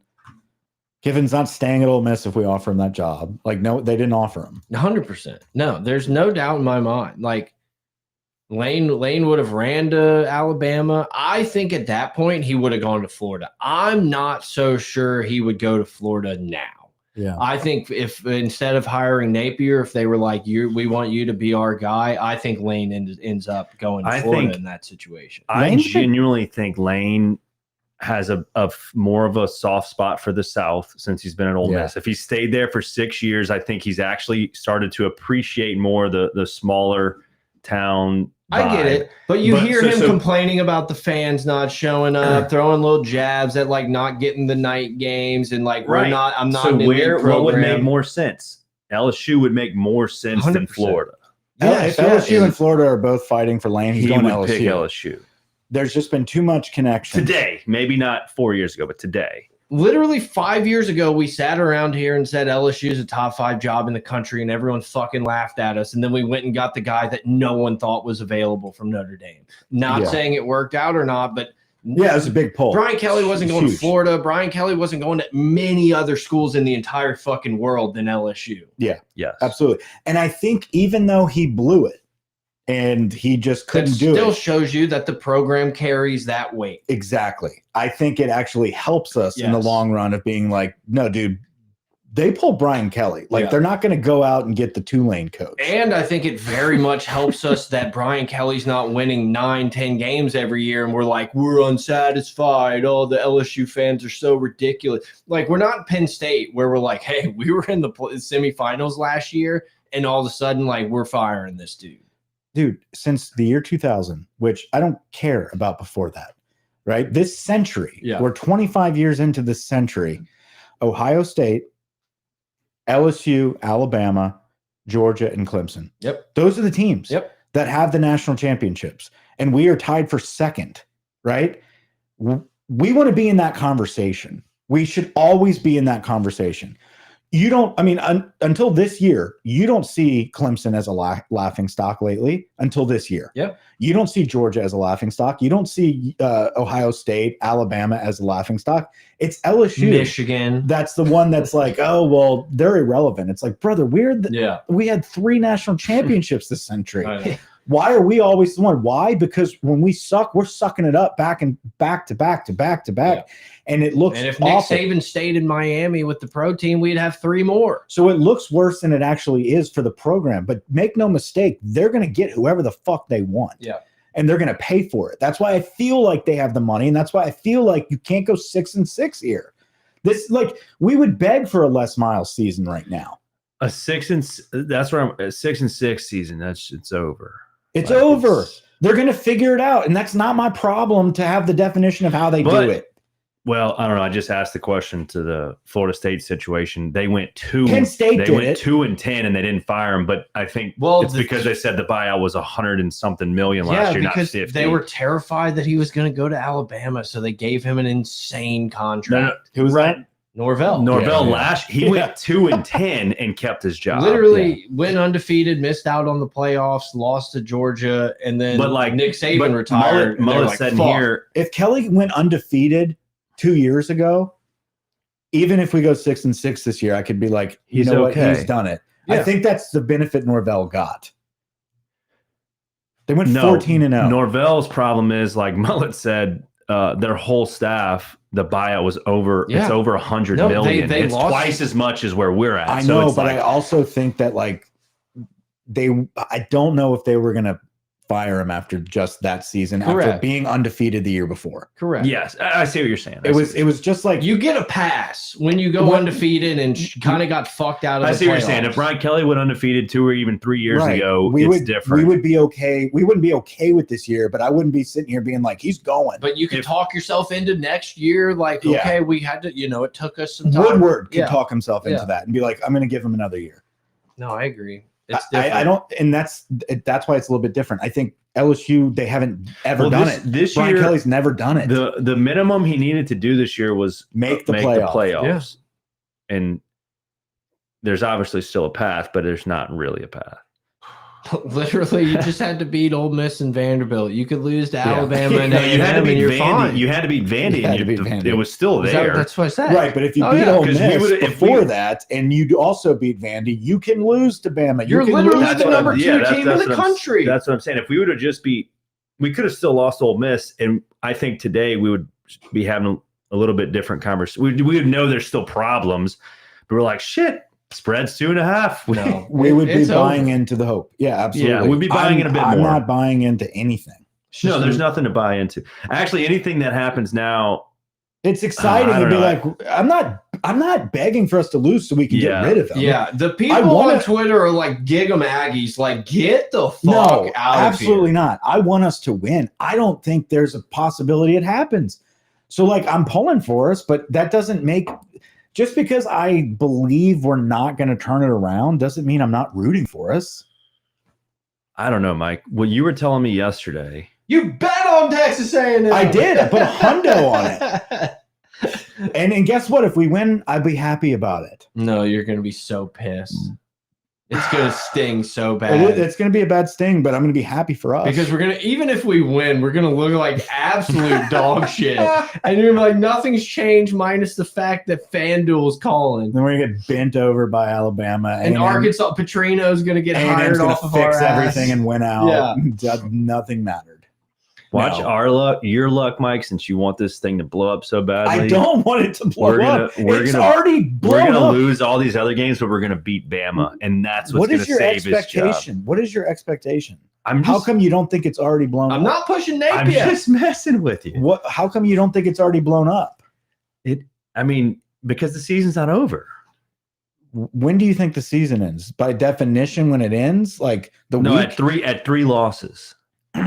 Because at 3 losses, you're no longer you're pretty much statistically out of the playoffs. You're no longer in the playoffs. Statistically, if you win out, you're in the playoff. If you win out, you're in the playoffs. I'm being facetious. I know what happens. I know we have a road by the numbers. I'm not blind to that.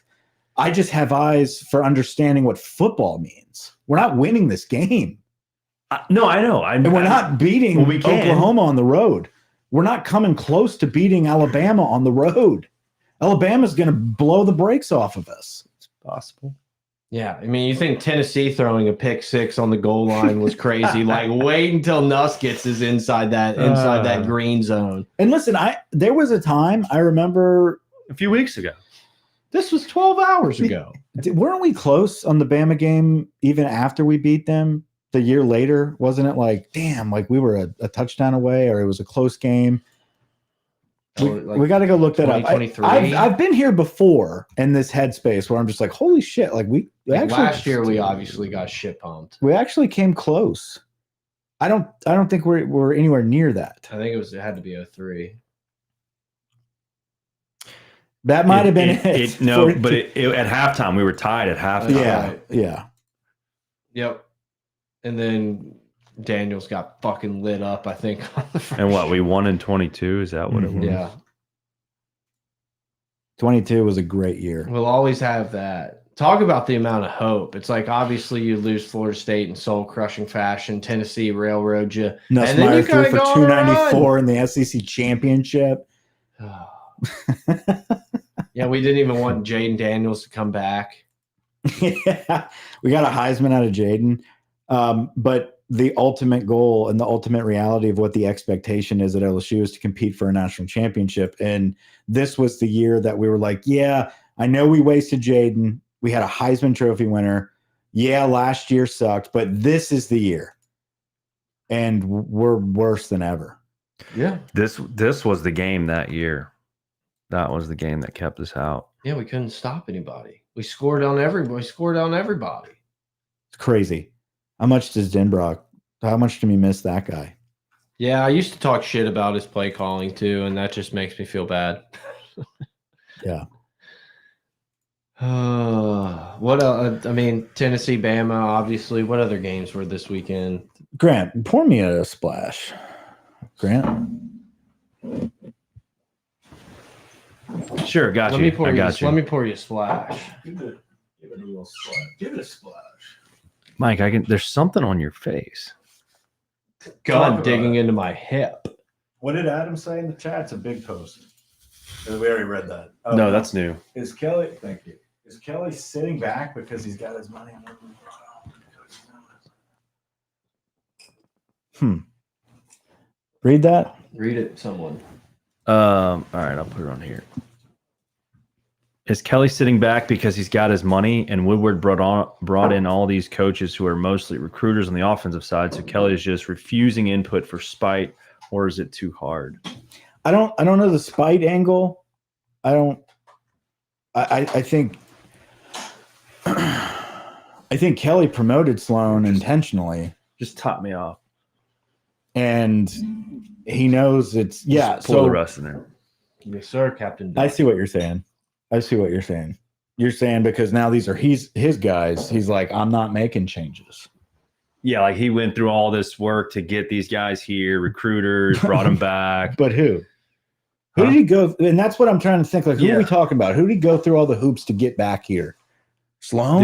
What are you talking about? The only tough Corey Raymond, maybe. Yeah, but Corey, but that side of the ball doesn't need to be touched. I mean, I think it's an offensive conversation. So Brad Davis, Adkins, what is he doing? Obviously, run game coordinator. He has he has the best player and the worst player that he coaches. You know what I heard this week? That they have this whole thing split up so much offensively that like Sloan calls his plays based on the rotation that Cortez and Frank send out. So like what? Yeah, so like they're rotating instead packages of him of players. being like He's calling plays based on that, and then when it's running plays, Adkins has the say. That's insane. How much would you pay to be on that fucking headset? But that just shows. If you look at it, dude, that makes sense. Yeah, and that's just like awful. Again, it's calling plays like you're playing NCAA online. It's like formations don't fucking matter. No flow. You just keep scrolling until you see a play. You're like, oh, this play's worked for me. But we're so good that we just bust some, or we have a 6-7 We're tight not end. so good. No. What I'm saying is, we have guys that are so good. In spite of the fucking dog shit. In spite of all that, we have a 6-7 tight end that can score, and we have a Xavier Thomas who breaks 1 million tackles. We will always have that one random dude that is from the state. So like our offense this year is from broken plays. We'll always have that one dude every year that it's like, hey, just get the ball to this guy. But like how fucking dumb was it for us to think like our offensive line was pretty shitty last year, and we had Will Campbell and Emory Jones and whatever. It's like how dumb of us to think that like, oh, we were going to walk in and all of a sudden the technique was going to be better and we were going to be the aggressors. That's what I'm saying. Like he packed it in years ago. Yeah. This is all fake. If he really gave a shit and wanted LSU to succeed, he knew that he got the pieces for the defense, but he was playing politics. Oh, you know what? Sloan's getting me Underwood. Oh, he didn't sign. Well, I'm not putting in the work to find a fucking OC right now. Too late now. Who am I going to call? Tommy? Okay. Offensive line sucks. I'm not replacing Brad. Yeah. Like, I'm not dealing with this. Oh, which is kind of weird because Cortez, you think he would be the most expendable guy. He's the only guy on the entire ops building he didn't hire. Let's go back a season. I know Sloan's not ready. This is going to look bad. I don't want to hurt Cortez's feelings. Let me make him co-OC. Oh, you know what? Let me get this Adkins guy over because we suck at running the ball. You're the run game coordinator. Like this is just. So we have 3 coordinators. This is just patchwork. We have 3 fucking offensive coordinators. And you have none. And a head coach that people are asking, can he start calling plays? And that's how down bad we are. And so, yes, there are situations where we can sit here and be like, oh, Sloan called a good series there. That was a good play call. None of that matters, dude, because at the end of the day, there is a lack of rhythm. There's no organization. There's regression. Nuss is a shell of himself. The O-line is a shell of themselves. It's because there is no coaching on offense, and not just individually. There's no unit that is being coached up, and it's the direct opposite of what's happening on the defense. The defense now is 6-7 games into it. 6-7. You dirty dog. And they know it's not going to get better. And so that's why my hope is gone, is that the wheels are going to come off now. Well, they're off, but like the whole team's going to start looking like that. I have the exact same feeling that I did last year, just on the opposite side of the ball. Last year, you knew anytime it was like, if we can just get a stop here and get off the field, we can win this game. We never fucking did it. This year, it's like anytime it's like we have the ball, we can go fucking put our feet, like we can win this game. No confidence in all that's every possession. We have to be like, we have to get a point here. Like even against Clemson, we had drives that we could fucking put our foot on their throat and end that game, and we couldn't do it. Ole Miss, you had a chance to go down and somehow pull that game out of your ass. Vanderbilt, you had a chance to go tie that freaking game. Yeah. Pull a rabbit out of your ass and run home, and there's just zero chance. It wasn't even like, well, man, that was a tough drive. We just didn't get it done at the end. No, it's like 3 and out. Then we're like, punt. I guess we should punt with 4 minutes left because why not? Nothing would make me happier. Nothing.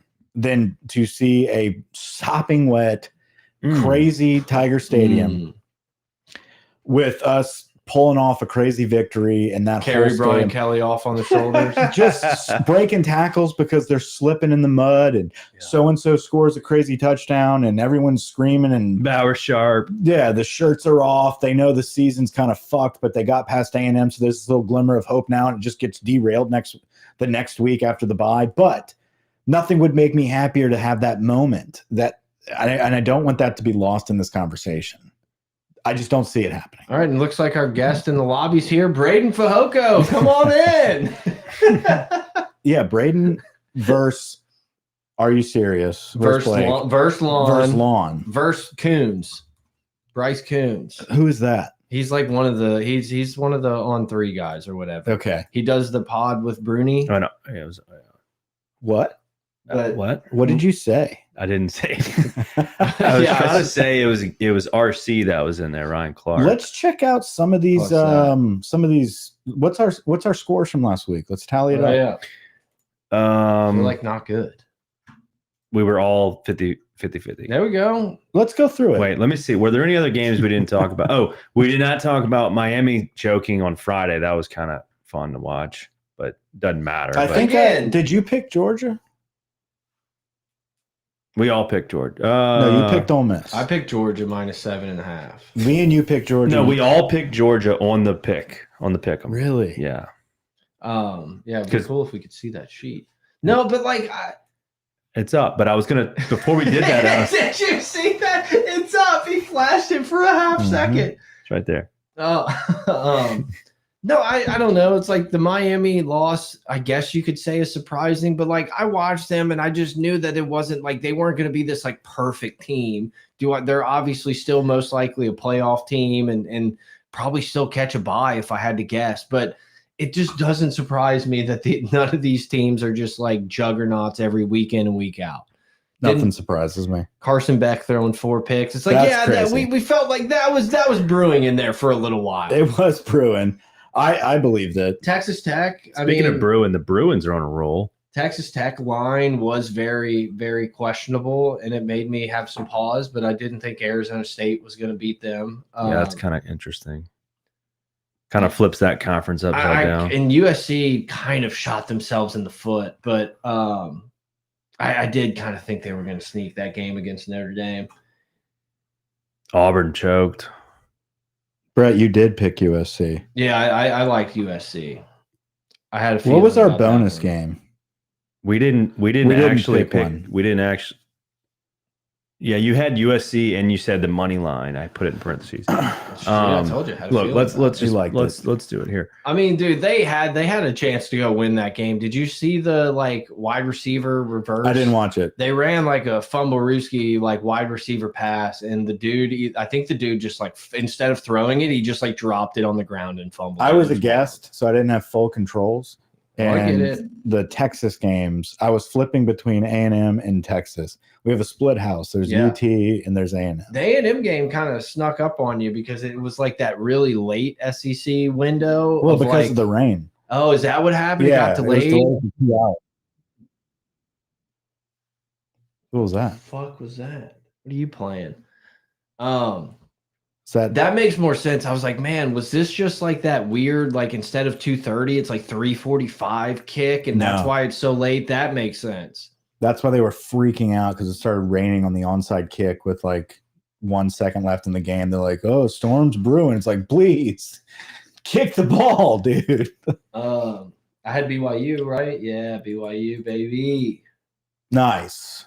Arkansas. Oh, yeah, I had Tennessee. LSU. I feel like we should go in and just remove all the LSU games from the records. It's not fair. No, we covered South Carolina. Yeah, we did. I'm just saying, like, 10, right? They've covered several spreads this year. Not this week. Weird. Not even fucking not close. This week. That's what sucks. I had to go through and unbookmark so many things, so many receipts. I was just keeping in the back pocket. So it's the same. I'm two behind. Yeah, the record. Nothing's changed. Everyone was 50-50. All right, let's go through this week. Although, let me go back to this. I wasn't in control of this remote or the TV situation. Looked like it could have been a stellar night of rotations. If Tennessee didn't throw a pick six on the goal line. Yeah, you're right. That game kind of got out of hand. That, if they would have even just kicked a field goal and like Bama was winning that game. At least the first half, though, I would have liked to be scrolling. No, it's like there's no doubt in my mind that I think even if Tennessee scores, Bama wins that game. But if they can punch that in right before half, like that definitely would have made it a lot more fun. It was one of those where you're just like, I kind of know how all of these are going to end. Ooh, that wasn't a good one. No. It wasn't. Not your best. I knew someone would ask something about where are y'all? Like where are y'all in the room? I'm in the corner. Can I get logistics? He's directly opposite Brett. I'm looking at Mike. Mike, point to Mike. I'm at Mike's desk. Mike's at the chair. He's got it. By the desk. Brett's here. There we go. Yeah. Clem's under the desk. Yeah, Clementine's with me. Painting was a gift, Todd, and I'm taking it with me. All right, let's pick some games. Let's look at it. The slate is rough. This is a fall enjoy your Saturday slate. So Sadly, I don't have Boo Fest this week. It was last week. I put a bunch of random games. We can look at the festival on the lake this There weekend. is. But speaking of the Monster Mash, like huge shout out to how far technology has come. I literally went to the Bogafilaya Park, whatever it's called, like in downtown Covington. Way too many people there. I'm literally just walking around with my phone like the entire time. Barely had like an internet droppage. The quality never. I literally just like watched the whole game on my phone. You could have had an Oculus. A couple of years ago, it's like I would have never been able to. Like, I would have been constantly refreshing, and it was just like, holy shit, this actually works. Yeah, that's awesome. It's a triangular. Bryce Kuhn, I'm here.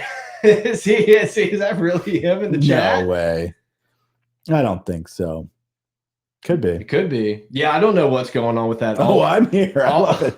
All 13 of you guys. All I saw was Lon was like, he's the biggest fraud or something like that, and the Bryce Kuhn retweeted it. Is Kuhn really fighting with these people? He's part of this thing? All I saw was it was about Elijah Haven, I think, and Bryce Kuhn tweeted that like he lives 7 miles from something like that.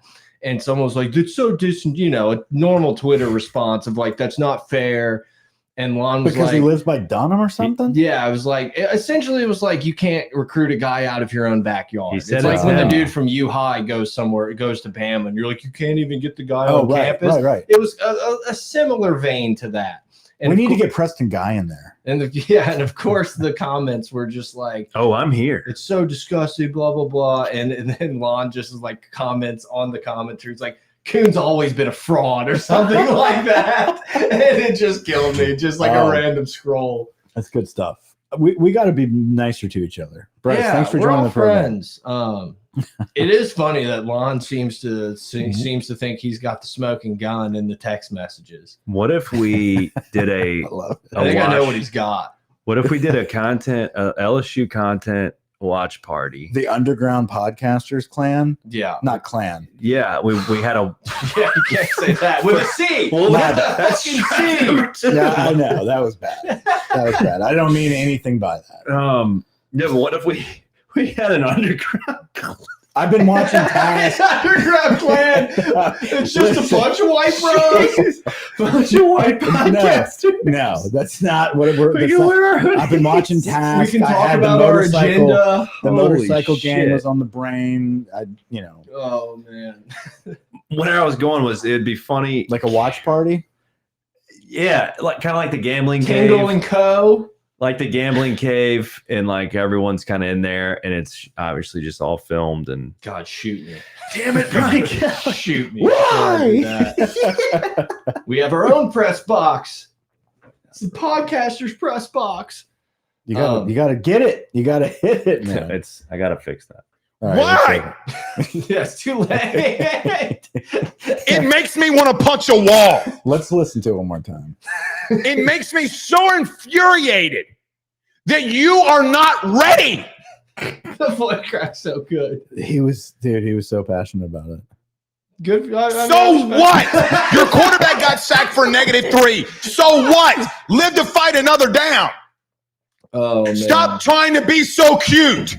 It's just I wish he would do shit like that at the practices.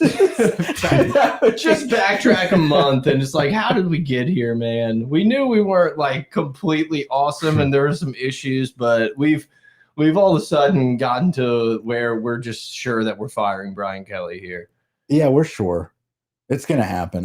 I think it happens this year. I don't think we go 7-5. I think 7-5 is kind of that spot where it's like, it's not that bad. Yeah, I mean, it's like for me, like 7-5, he's out if they don't make the playoffs. But there's just something about that double six, dude. There's something about that 6-6. Well, it's really fucking embarrassing when you got to just stroll into the Music City Bowl and playing be like, in Western Kentucky again. Yeah, just a slow motion. Which Western Kentucky is playing La Tech tonight. Like, how perfect. Guess who's playing in that game? A slow motion, like intro video, like a pregame video of just Brian Kelly taking a scoop of cheese. I was going to say, I'm literally just picturing Brian Kelly with the giant Pop-Tart and a fucking trophy at the end of the game. Just and that's our last view of Brian Kelly. You're spoiled! You're spoiled! As he's fucking lifting a You know what? You're spoiled. Lifting a Pop-Tart. He's telling everybody we're spoiled as he gets on his jet with this big hog. I've seen his pants. They're tight. Well, we talked about that for a while. No, Western Kentucky. It's a password to one of our accounts. BK Dong. Western Kentucky DB. Hey, Jumbo number 5. Is Jai Eugene Jr. is playing currently right now. What happened? Hold on. You got to repeat the whole thing. Western Kentucky. Oh, he's already in there? He plays for Western Kentucky, who's playing right now against La Tech. Well, get him in the portal. Get him in the portal. So we will see him at Tiger Stadium. He'll beat our ass. Maybe. I had like a sociology class with Jai Eugene, and he brought that kid all the time. What if we lose? I swear to God. What if Used to bring him and sit him on the desk. What if Western Kentucky's like actually good? They're beating La They Tech. don't have to be that good. They're beating La Tech They don't as we have to speak. be. Yeah. They just have to be like fundamentally sound and drop 8. You just gotta fucking drop 8. That's it. It's the game Nuss just like fucking turns it on. Yeah. If we could have gotten this all season. Just running everywhere. I don't know. Looking like Bo Nix. Yeah, look. Tired of bitching and complaining. Look right here. Yeah, I see him. Good for him. Where's his kid? Destrehan High. And like he's the quarterback. 5 years. Time flies. Yeah, I don't like it. Okay, this week's picks. These are the games we got. Are you screen sharing? Can anyone else see this? No. Okay. Really? I thought this whole time they're in this with us. They're here. They're watching this. Oh. All right. All right, let's talk through it. Keep your secrets. I can put it up there. No. Yeah, if you can. I'm always looking out for the chat. Grant is not. All y'all people who get in my DM saying Hold you're too on. hard on Grant. We have a chat question. It says, fellas, hold on. This is a super chat. How much did they give us? Looks like 60 Did y'all bucks. see T-Bob go off on B. Kelly? No, I Yeah, I did. He said something about, yeah, I saw him. I don't know. I agree with him. Good for him. I'm glad he's out of the umbrella of the watchful eye of 104.5 telling him he can't speak his mind. Whatever. Do your thing, T-Bob. Have fun. Why do you not like T-Bob? What's What's wrong? wrong? No, I like him more What now that he's happened? on Barstool and not. I don't know. He just drove me crazy on 104.5. Yeah, because he couldn't be himself. So like little bits and pieces. I don't know. He talked a lot about boning Moscona's wife on the post game, so I don't know. Wait, Grant, go back to the chat for me real quick, please. Just I'm begging you. There's nothing. Did y'all see that? Fellas, I'm not sure we have the offense to keep up with in Arkansas if we want to talk about worst case Oh, yeah, scenario. we've already talked about it, C-Dub. Like, That is Mike's something. out on every game except Western Kentucky. I think we can convince him that Western Kentucky's a loss. What if we lose to Western Kentucky? Then it's the Sunday firing. Yeah. That's pretty simple. Yeah, and I think he's going to be shocked. He's going to be like, oh, fuck. I forget. Yeah. And you then he's guys- going to be on game day at fucking Saban's Alabama gonna be like, Auburn. Yeah. this is an NIL problem. He's going to be. Yeah. They just don't, I love them to death. The people down there are great, but they just don't have a concept of how much this costs. Yeah. And how tough this league We were is. building something. They don't have the concept or the It reality. takes 10 of years. what I didn't things see the cost. contract was 10 years. I almost hope it does happen after the season, so we don't have to have that last embarrassment of having to watch game day with like a suck it, DeBoer sign behind them or something. No, but what will happen is you'll get old boys standing up on the desk and being like, "Let's dance, Brian." Like they'll double down and make fun of them. Yeah. Any dances you want to do? Family? Yeah, Is that your McAfee will be family? grinding on him in the middle of a fucking field goal try. Well, we had a chance to see him. If we would have Do you want beat to try to kick Vandy, this, Brian? if we would have beat Vandy, we would have had game day in Baton Rouge. 100%. Yeah, there's not even they're going back to Vandy. Well, not back. Josh Pate was the only one that went to Vanderbilt. Game day didn't go to Vanderbilt. You're right. But Who's they're going to Vandy. That's crazy. Who's Yeah. traveling coach? It's Chris, I think. Okay, let's making sure. I don't know if we were doxing or. Y'all gotta You get want back to? Do to you the want to call in, Oh, Chris? We can. Wait, but hasn't he been in the Actually. chat a ton of times? And you've Yeah, been but on saying It it? was on Facebook. Facebook Oh. at those times. My bad. If we find it, if we have an aux cord, you can call in, Chris. Yeah, we need to talk about victory formation a little bit more. Ole Miss at Oklahoma. Oklahoma is -4.5. This is a great screen. Good job.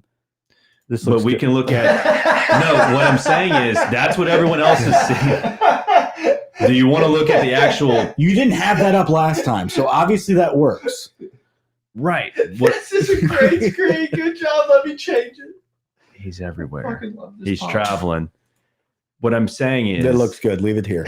Okay. Don't touch a thing. No, Ole Miss at Oklahoma. Oklahoma is a favorite here at -4.5. Yeah, I kind of thought South Carolina was going to have a dead dog bounce against Oklahoma. I was wrong about that one. I feel like you have to take Ole Miss. As much as I don't want to say that, I kind of feel like you have to take Ole Miss. Give me Oklahoma. That's a tough one to call. Give me Oklahoma. 4.5. I can't call it. All this lane talk this week. What are the signs? The signs are that like everyone is finally like, we got to go get Lane, and Lane's going to go lay an egg. Yeah, in Norman. yeah. That's the signs. Yeah. See, it doesn't get any better, guys. Mateer's getting healthier. Yeah, his thumb feels fine. Venables. What time is this though? 11? 11. Yeah, it's sleepy time. It's sleepy time for who? For Ole Miss? they're in the same. I feel like both of these teams are kind of used to the early morning kick. OU's been playing 11 a.m. Big 12 football for decades. So then if it's a coin flip, edge to home, Yes. I'll go Oklahoma. I've got Oklahoma. God damn it. I thought I was going against the grain. I thought both of y'all would be on Ole Miss. Yeah, I was very close to being on Ole Miss. I thought he We was. talked it through though. This is so easy. It's so easy to pick OU on a Tuesday. When you're logging into FanDuel at 9 a.m. on Saturday, you're like, let's just throw Ole Miss in a I have parlay. one bet, and it's A&M. Gonna wait all day. What's the next one we're picking? Ooh, Well, did you UCLA, see- Indiana. I was going to say, besides Wait, the next 20 one I have what? is What? 25 and a half.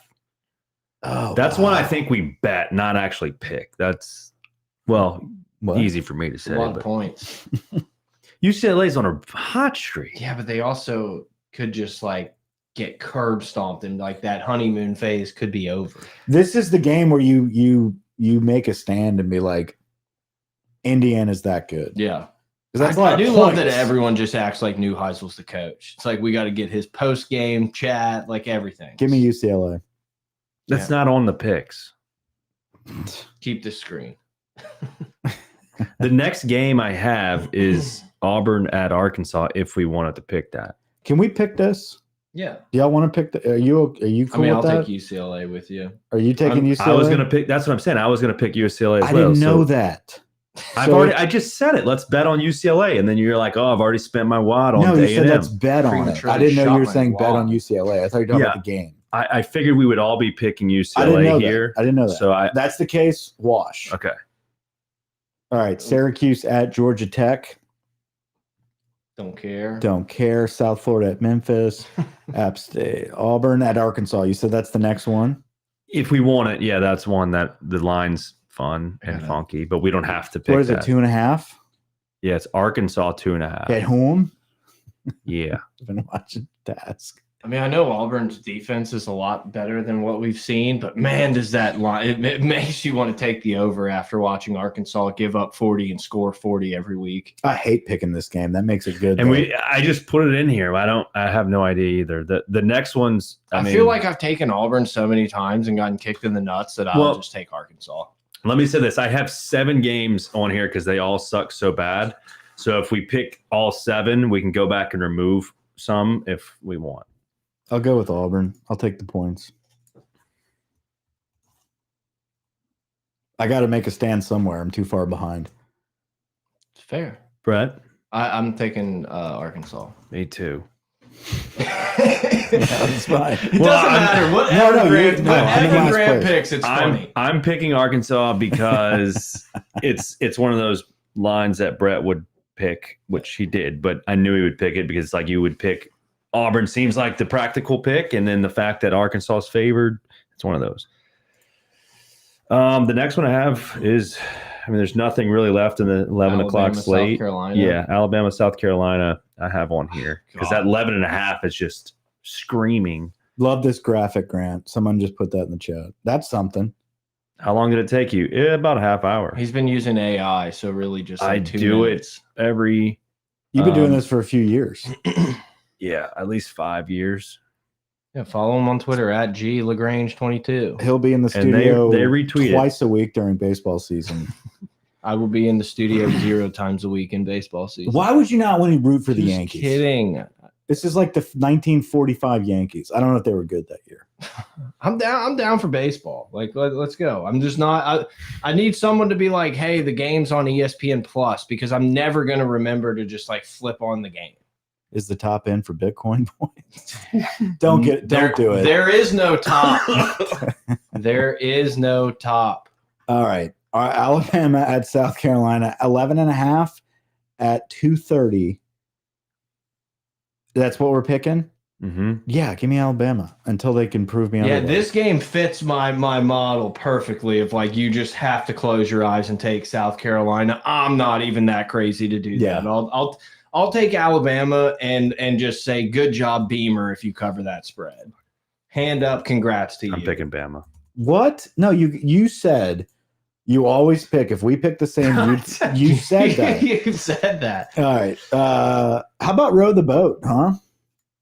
Yeah, that's my next. No, not that one. Never mind. BYU, Iowa State. That's BYU, Iowa State. I have because that line is interesting. BYU is undefeated, and it's Iowa State at home -3.5. Huh. What is Iowa State? 5-2. I can't read. Yeah. They're finally off the jet lag for the Dublin game. I don't know if you know that. It takes 2 months to really get back to it after that game. I don't. This is a toss-up. I don't know shit about this game. I'll go Iowa State. Yeah, you look at the line and you're like, that's weird. So I'll just take the weird team, Iowa State. All right, I'm gonna go BYU. Just because why? Because we picked Iowa State. No, I think I was leaning towards them. I picked against BYU last week. Y'all picked BYU last week and won. Cool. So that's cool. And plus, we have the same picks for half of these. It's cool. Missouri at Vandy. Yeah, I have Missouri at Vandy as my next pick. Oh, man. Game day. Missouri. Give me the points. I'll ride the Pavia bandwagon. Fuck it. Yeah, I need to be smarter there, but I like drink right now, and I think we could have put up some fucking points here. No, I agree. Can we talk about Texas only being a 4.5 point favorite against Mississippi State? Give me Vandy. That's good. This is where I come back. This is where I claw back or I sink. Your last stand. The $100 on A&M. Oh yeah, I'd put more if I could. In the 2:30 slate, Oklahoma State plus 38.5. I don't know if y'all wanted that one. Wait, what? Oklahoma State at Texas Tech. I don't want to mess with that. I'm just kidding. If you're gonna do that, Texas at Mississippi State in the over. Texas at Mississippi State's a game to pick. That's an interesting one. I didn't have it. We can add that one. 3:00 game at. Yeah, dude. No, You think Arch can deal with the I was gonna cowbells? say no. Arch is going to be rattled here. Texas wins but doesn't cover. We're picking it. I don't care. Yeah, let's pick it. I'll go Mississippi State. Are we picking it? DJ. What is it? It's Texas. I don't know what Mississippi State's offense looks like. Who do you want? Me? Yeah. Bulldogs. State. Yeah, I'll take Mississippi State. Texas wins, not covered. And you're taking. I was Mississippi State. all Bulldogs. Woo. All right, I'll take Cowbell. Texas. I'll take Texas. All right, let's pick the LSU game. We're not doing Mike, that. who It's do you- not on the list. It is on the list. Who do you want? For who? Who do you want? For what game? He's taking A&M. I know. Our game? A&M. Taking LSU. I know. The rumors of Kelly's demise were greatly exaggerated. I'm taking Happy LSU Columbus Day. just to pull against Mike. It's cool. This is my last stand. Stanford at Miami. Yeah, that's Yeah, dumb. what a kind of mid slate. This is their way of being like, guys, enjoy your fall. Yeah, the weather's There's a turned. lot of pumpkin patches to go Yeah, to. get something in today. Watch a game. Hang Yeah. out with your family. Watch a game. Yeah, The I have one- a birthday party. I was gonna say the 1 week I have like nothing to do on Saturday. You can do something. No, we'll figure something out. There is one game. There, if you look at the ABC, well, No, you got a game Yeah. in each window. But there's you just one gotta game hope in that- each window. No, but there's no sacrifices being made Saturday. there's Like, no. you don't, At least you don't have to watch. Well, I don't know if this is good or bad, but there's no competition for the LSU game. That's Might be a that's- bad yeah, thing. that's awful. who's McElroy on the call, just like I don't know. And we're the 4K. Who's we're in getting married? A birthday party. who's turning another age? My Turn. nephew Really? Wow, growing up before your at eyes. the bowling alley. The new one, Yeah, the old new one. New tiffs? yeah, the one we tried to go to. Get the crab rangoons. I've heard they're delicious. That's awesome. Did you have to book like a year in advance? I have no idea. I'm just showing up at like You didn't ask the deets? You bringing 1 beers? or 2 o'clock. You bringing some beers? Wait. You can bring beer. Yeah, I figured you could. I was- No. They have draft there. Hit PBR and The last game Wait, there's is more? Tennessee at Kentucky. What? I can't read that. Tennessee- 9.5. Tennessee team total over. Tennessee's favored by 9.5 Yeah, at Kentucky. yeah. Oh man. And Kentucky just gave Texas all of everything they wanted. I'll pick last here. Oops, connection. Uh-oh. Vexus dropped. Every day. What just happened? Damn. I didn't want to have to pick this. You guys go. All right, I see what happened. I'll take Kentucky because it's the worst pick imaginable. I don't care. Weird. Grant, what you got? Who are Kentucky, Tennessee. Tennessee's minus 9.5 at Kentucky. Yeah, I'm going Tennessee. Good. Do we think Gruden jumps into the coaching this year? Yeah. Yeah, the carousel is going to be great. I tried to bring it up. Would you be amped if they were like all signs point to LSU hiring John Gruden? At least we'd have Barstool back on our side. I'd be like, dude, we're Wait, Mike, who'd you pick? so fucked. Kentucky. That little freshman quarterback can make some noise. He's good. I think Tennessee's a little pissed off and out of it. All right. There's our picks. I'm not confident in that at all. No, I hate every pick that I made. That's our picks. Awesome. Yeah, I think you're going to see some shakeups. I think you're going to see some coaches leave schools that they look like they're comfortable at. I thought your computer like took its last breath over here. It was the dog. It's the dog. I think Brom leaves Louisville. I think Clark Lee leaves Vanderbilt. Do you really think Lee's going this year? Yeah. Florida? There's going to be a lot of good jobs. I don't want him. I want him personally. I don't want him going to Florida.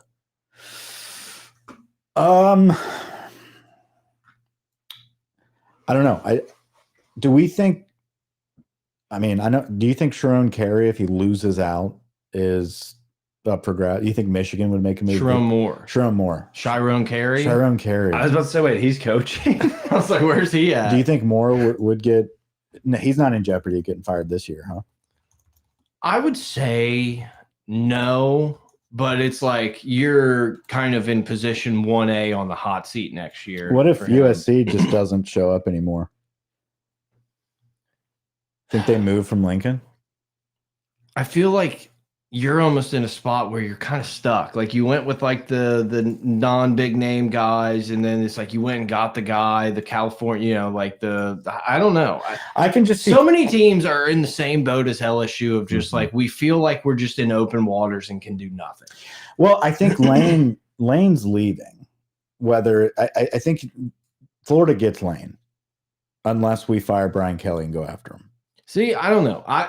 I'm just not sold on. He wears a visor because of Spurrier. I'm just not sold on at this point in time Florida being a like demonstrative step up from what he's built at Ole Miss. He did discuss, he was out the door. He was going to go to Auburn. Yeah. Right. He didn't because he bought back into Oxford and he loves being there. Is Florida that much of a better job than Auburn? No, I don't think it is. From what I've heard and listening to the various outlets, Florida has done a lot for Billy Napier as far as innovations to facilities, etc. The funding is there. They're pulling big players. Yeah. I don't know. I think it might be more of an attractive job that we're giving it credit for.